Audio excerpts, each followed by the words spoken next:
So the next step is to run my frequency separation action. So I'm just gonna go to my actions and run frequency separation. Press play, and now I'm going to determine the amount of blur that I need. So I'm going to go to her face and look at the texture.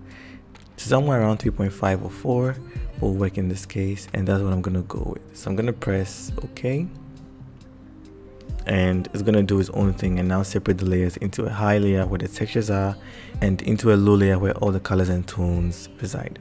So I'm going to make a copy of my low layer, and I am now going to switch to my mixer brush and start painting. So I'm going to hit B for my brush tool, press and hold the icon and come down to mixer brush. Now my settings are up here. You can pause the video and check it out in case you want to use the same settings, but that's what I'm using. And yeah, so I'm just going to now start painting on the low copy with my mixer brush to even out the tonal variations. Create a solid color and maybe make it white, and then just change the blending mode from normal to color, and that's going to take away all the color in the image. And then I can now just paint on the low copy layer, and I'm doing it fairly quickly because already, like I said, she already has great skin, like we'll say melanin at some point. So it's really easy and I really don't need to do much. Plus she did her own makeup and I feel she knows her face, she knows her skin tone, and she did a really good job. So I'm just painting around the entire image and evening out the tones just like that.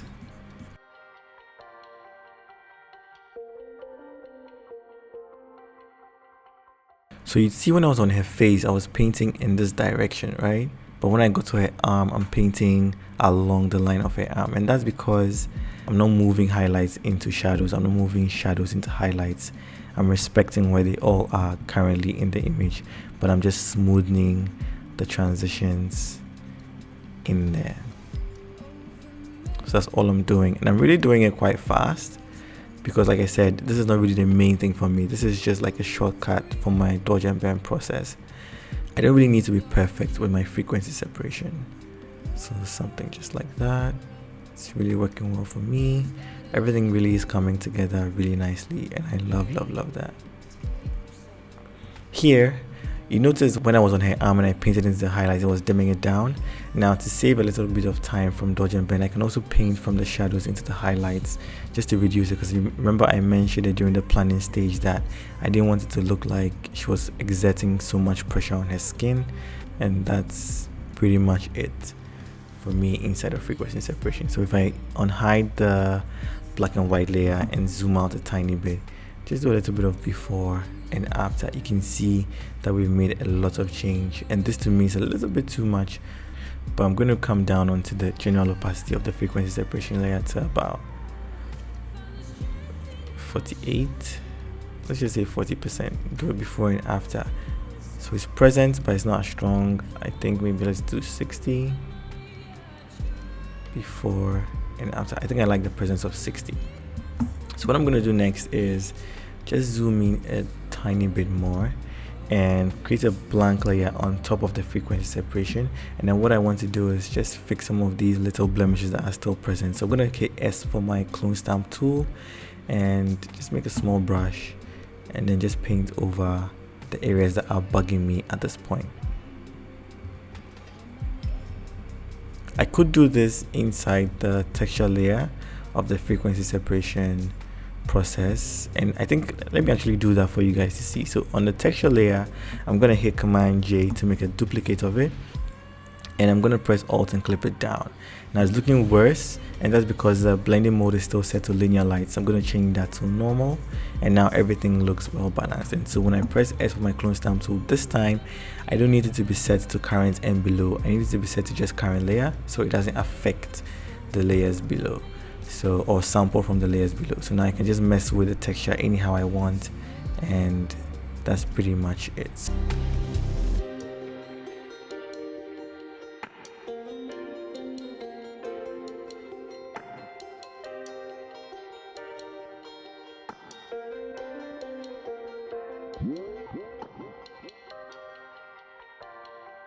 So I'm sampling from a wrong area, so this place is looking quite bad. So I did undo just to go back, and now I'm sampling from correct areas.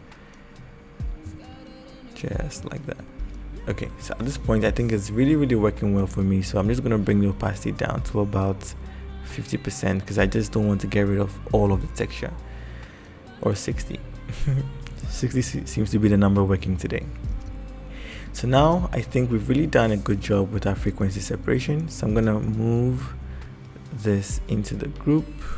Actually, let me keep it out and then rather group that. Command G and then just name it FS. So we're done with frequency separation. The next thing we're going to do is dodge and burn. Alright, so the next thing I'm going to do is now run my dodge and burn action. So this is a complete dodge and burn action. So running it is going to create all the layers I need, which is the dodge, the burn, and then my help layer. So I'm going to zoom in just a tiny bit, and I'm going to start with dodging. So B for my brush tool, and I'm going to move away from mixer brush to a normal brush, and I'm going to use a very low flow of about 2%. So what I'm going to start doing is now looking for areas that are just too dark to be where they are, and I'm just going to brighten or dodge them. So I'm going to start off with this area right here, and also make sure you're painting with white on the layer mask of the dodge layer. So you can see I'm painting over the chin. In case you can't see what is happening, this is before and after. So you can see I'm lightening up that area pretty nicely. Now there's a line right here, so I'm just gonna get rid of that. I don't want to zoom in so much because I don't want to get lost inside like so much detail, because when you're dodging and burning and you zoom in like this, you see that there's so many things that you really have to fix. But again, no one is going to pixel peep on Instagram, because when you zoom in it's going to get a little bit blurry. So I want to save more time by just doing what's necessary. So I'm dodging this area right here.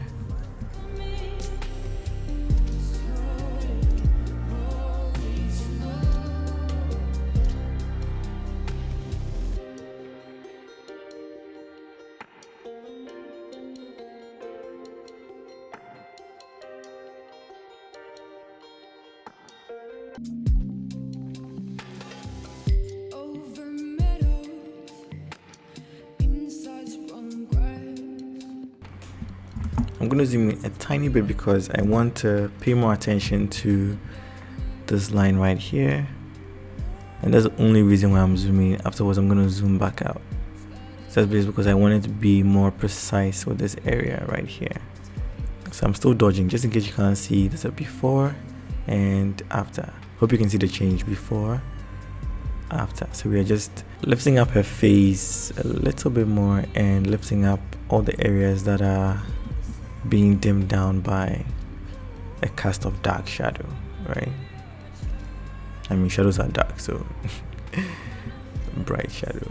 I don't think it's a bright shadow, but yeah, I'm just opening up the shadows with a dodge tool over areas that I think shouldn't be dark.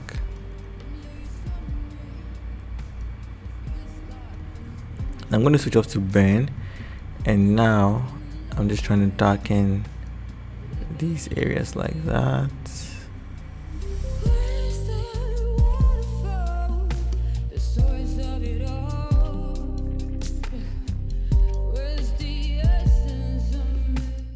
And I'm always switching between dodge and burn. None of them is really, you don't really have to do one before the other. It's just I like to start with dodge just to give me a better view of the entire image. Like when I'm done dodging majority of what needs to be dodged, then I can now go back into burning and now start burning areas that need burning. And then from there I'll be going through dodge and burn over and over till I get to a point where it pretty much works well for me. So I'm not really stuck with dodge and do like everything concerning dodging and now come to burn and do everything concerning burning. It doesn't work like that for me. I don't think it should work like that for you too. You should be able to go back and forth between layers till you find what really works for you. Okay, so I think I'm just about okay with the face. Maybe I'm just gonna bend this area in a tiny bit. All right, and then bend this area in as well.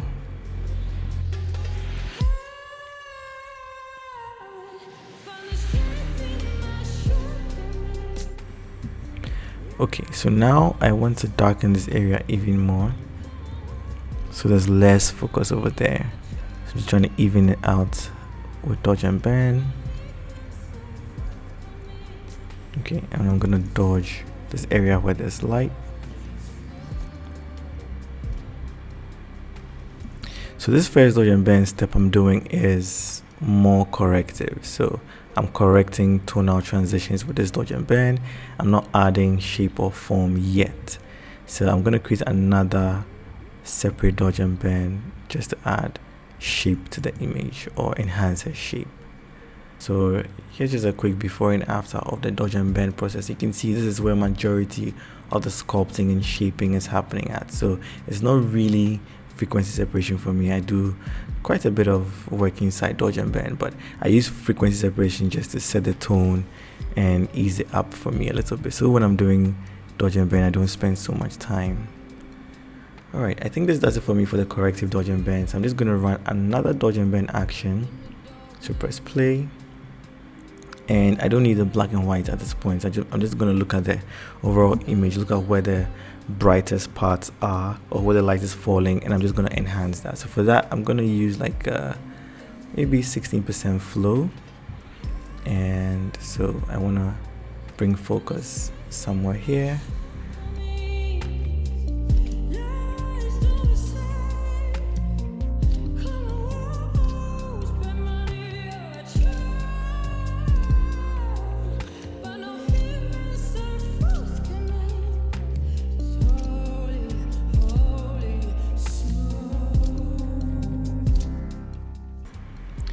So once I'm done with the dodge, what I can now do is go into burn and do the same thing, but then on the opposite side. So wherever there's a shadow, I'm going to enhance the shadow.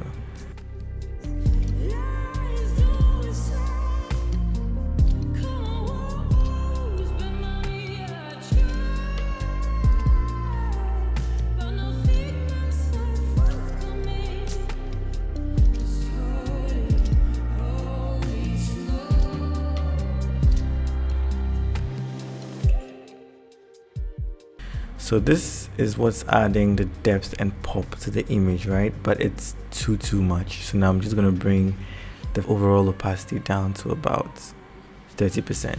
So here's a before and after. It's really subtle, but it's there. So before, after, before, after. And I really like where we've been able to move the image to with dodge and burn.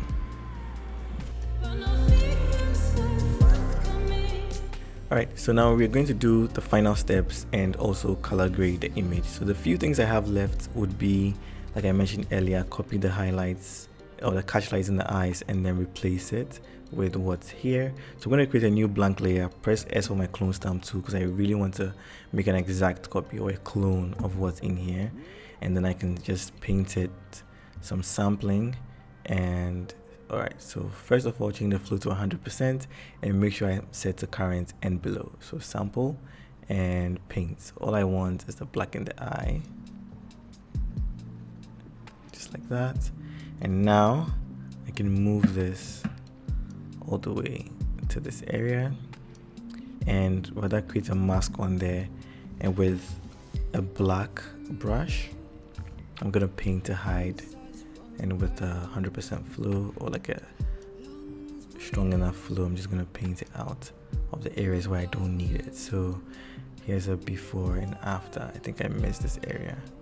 So before and after, you can see now that we have catch lights in both eyes, it's looking a little bit more interesting. So from here, the eye on the right looks dead, but now it looks better.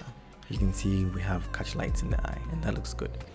The next thing I also want to do is just make the eyes a little bit whiter, and I'm going to use a simple plain brush for that. So before my brush tool and make sure my foreground is set to white, and with a very low flow of about maybe 4%, I can just paint in white on the eyes. So painting right there, paint just a tiny bit, paint a tiny bit here as well. And I'm able to do this because again, no one is going to see that I use the brush when it's zoomed out. Okay, so I can get away with this. Now this is set to 100%. I can just bring the opacity down to about 70%. Go back out before, after, just lifting the face even more. So I'm just gonna create a hue saturation, click on that, click inside the eyes until I think I'm sampling what's dominant, or the dominant color, which is red. So I'm gonna desaturate that and brighten it, go into yellows, desaturate the yellows and brighten that, but it's affecting the entire image. If I zoom out, you see it's affecting the entire image. And this doesn't really look too bad, but that's not what I'm going for. So I'm just gonna invert the layer mask, and with the B for my brush tool one more time, I'm just going to paint with white just to bring it out into the areas that I want it to be, and with a bigger flow, so it's quite obvious when I'm painting. I'm just desaturating the yellows and the reds in the eye, and then bringing down the opacity to about 40%. So all these little things combined is what's going to enhance the final look. All right, the last thing I'm going to do now, so let me just group this and call this eyes. But again, once I'm in here, what I'll do is, once I'm on the eyes, I'll just create a dodge and bend, just a simple one. So, and one trick inside Photoshop is you can run two actions at the same time. So for example, when I click on dodge, press shift, click on bend and press play, you'd see that I have both dodge and bend actions in there. So I don't need to come and click bend, run the action, come back to dodge, run the action. That's so many steps saved by just selecting the two and then pressing play to run both actions at the same time. All right, so now I'm on the dodge, and what I want to, actually let me start with bend. So B for my brush tool. Remember, this is the final step or the final touches of the entire retouching process. So don't mind me if I'm going a little bit too fast. You just get the ideas. I'm just painting over her eyeliner just to darken it, make it like a little bit deep and dark to add more drama to the eyes and bring more attention to the eyes. So I'm just darkening what she's already darkened, just like that, going over the entire eye. So if I just zoom out a little bit and do it before and after of just the darkening, you can see the pop that it's already adding, right? So I'm just going to go to dodge, and what I want to do is paint over the catch lights just a tiny bit, like so. Zoom out, do it before and after, and you can see everything coming together, enhancing the look in her eyes. So that's about it for eyes. Now I'm gonna hit Shift Option Command E, and that's going to create a stamp visible layer of everything we've done. So there's a brand new layer which has everything merged onto it, right? And what I'm gonna use this for is to now liquify the hair body a little bit into the shape that I want. So I'm gonna go to Filter, come down to Liquify, and remember I spoke about her arms, so I just want to even that out just a little bit. So just bringing it down a tiny bit. Maybe once I'm here, I can just decide to move this in a tiny bit. You know, all my adjustments are really tiny, just because I don't want it to be so obvious that I'm making this change. Otherwise, people will tell that you've made such a change to the person. So this just works right for me. Just gonna come down here a little bit and move this part out, because the leaf was blocking it, so it's making it look a little bit flatter than it actually is. So this is just making me bring it back to the way it was in real life. Okay, maybe just lift this up a little bit and rounding this area a tiny, and also shorten it just a tiny bit. I think this pretty much does it. So there's a preview button, so you can just press P to see the changes you made, and this is what we've made. I want to add a little bit to the hair, so just want to make it look fuller. So I'm just bringing it out a tiny bit like that.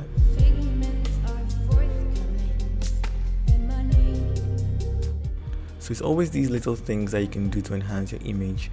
No one can tell that this is what you've done. So it's before, after, before, after. And I'm just trying to make the hair look a little bit more bulky, because girls like their hair to be bulky.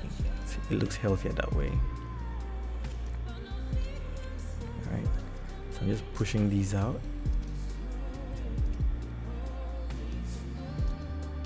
I'm trying to make it look as smooth as possible, and also not trying to spend too much time doing it.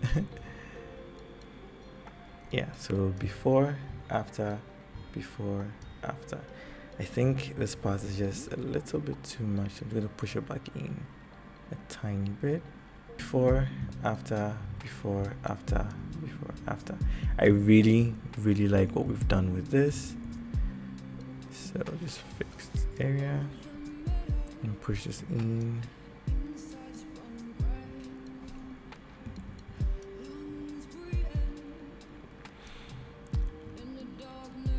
And then I can press OK. So we are committing all the adjustments that we've made. So here's a before and here's an after, and I really like what we've done. This really works well for me. I feel the next thing we can do is now color grade. But before I do that, remember I also talked about the difference in tone between her face and her arm. So I just want to quickly fix that, and there's a simple trick that I'm going to use. I'm going to create a new blank layer and set it to color. I'm going to reduce the size and make my brush big and soft, and just sample the color I want and paint to correct the areas that I want to correct just a tiny bit. So I'm painting over all the areas that I want to have this new color. So even painting over my arm right here, and coming down to this area.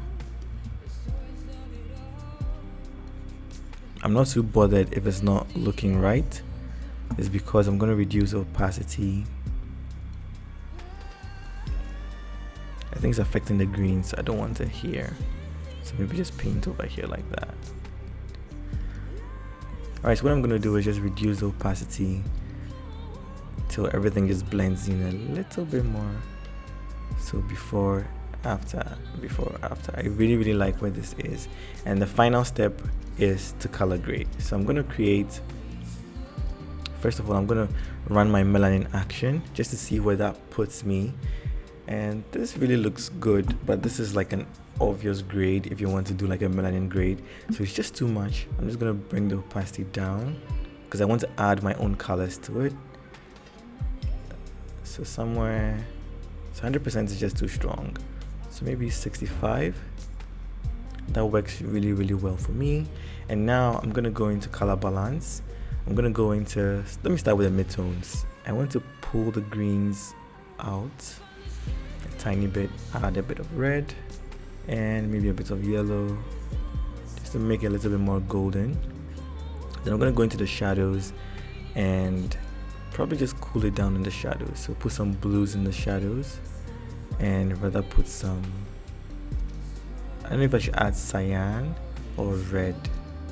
I think I'll just add +1 red and add green, so maybe +2 green. Then I'm gonna go into the highlights, which there isn't so much of, but you see when I start moving it, it's still going to affect the image. So I'm just gonna move it a little bit into the yellows and maybe add a bit of red. And I think I want to add some green as well.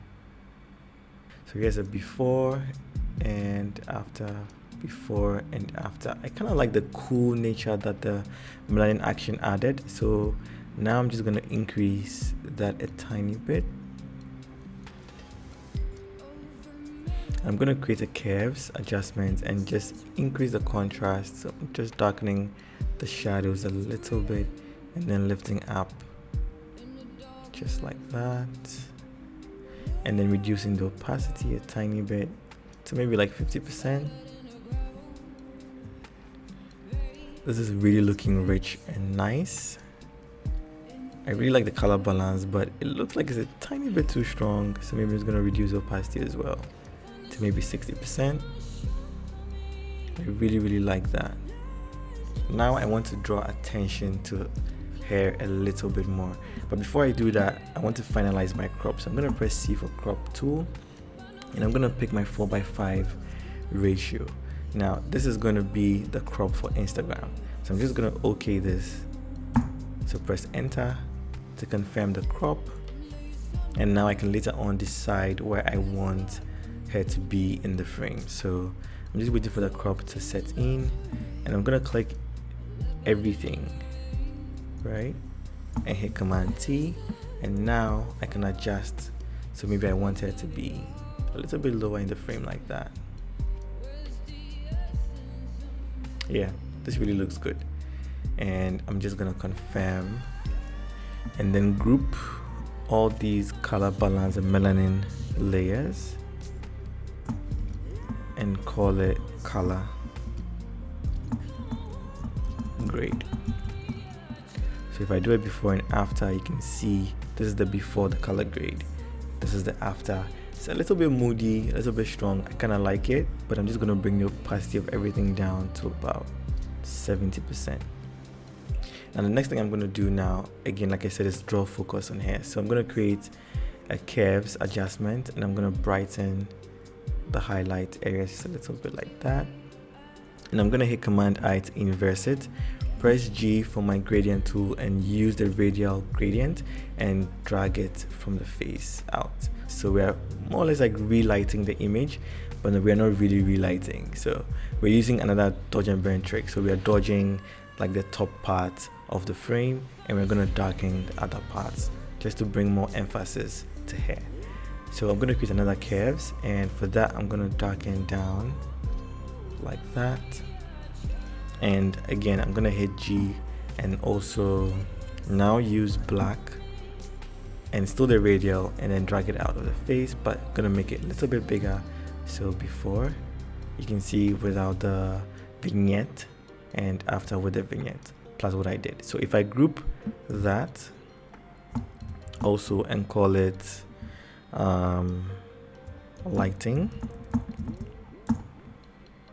and do it before and after, now you can see we're drawing focus to her face a lot more than before. So this is before, this is after, before, after.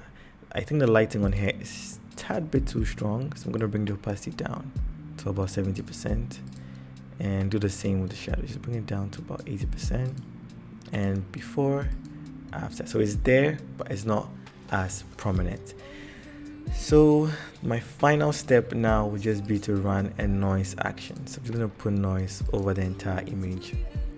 So running the action, zooming in a little bit for you guys to see that we've added a little bit of a noise.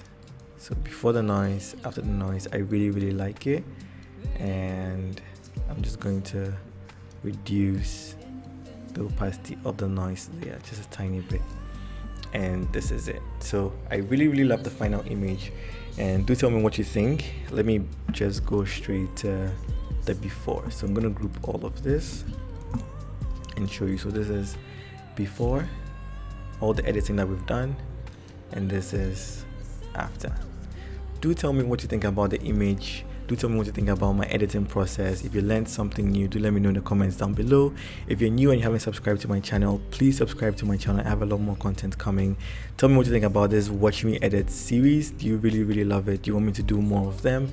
If so, I have a lot more coming. And click the bell icon to be notified of every new post I make, every new upload that I make onto YouTube, and leave a like. It really helps the algorithm favor me and show my videos to more people to benefit from. So if you're benefiting, hit the like button, leave a comment, and I'll see you guys in the next one. Peace.